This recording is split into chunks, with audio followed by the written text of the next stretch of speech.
What do you make of the latest development with Ms. Meng Wanzhou, the eldest daughter of Ren Zhengfei, founder of Huawei?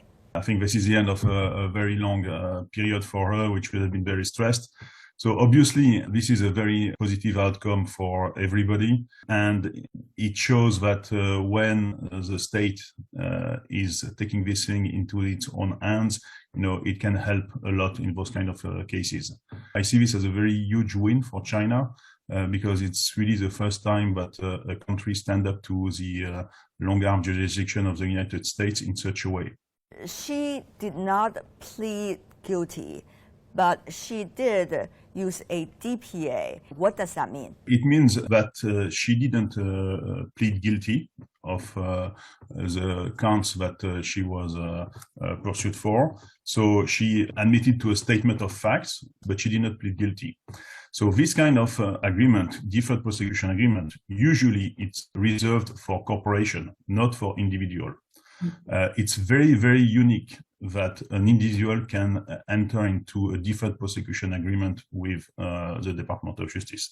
In fact, for instance, in all Foreign Corrupt Practice Act cases, I have never seen such a thing. It shows that the negotiation has been very, very tough, and that the Department of Justice has really bent a lot to accommodate this kind of agreement.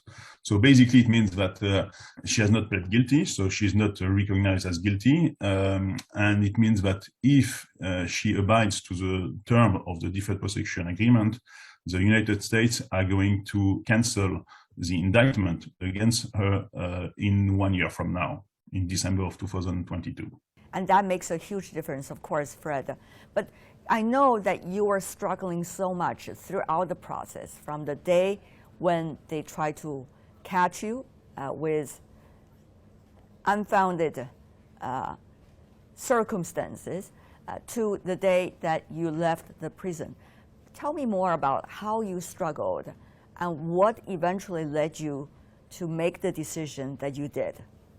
I didn't have the chance to have my company support like she had, and I didn't have the chance to have my country support like she had.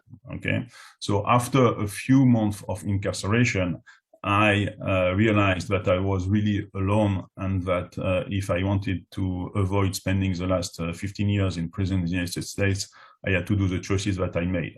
So this is a huge difference. What I have seen in the Huawei case is that the whole company was behind her from beginning to the end, and also diplomatically, China probably did a lot of things to come to this kind of agreement.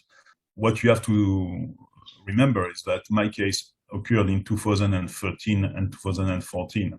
At that time, the world was not so aware of the long-arm jurisdiction of the United States. It was there had been a few cases before the Alstom case, but those cases were unnoticed by most of the people.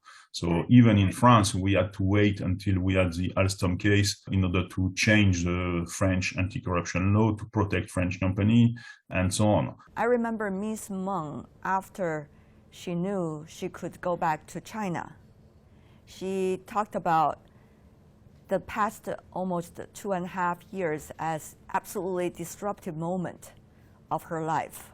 But she also talked about every cloud has its own silver lining.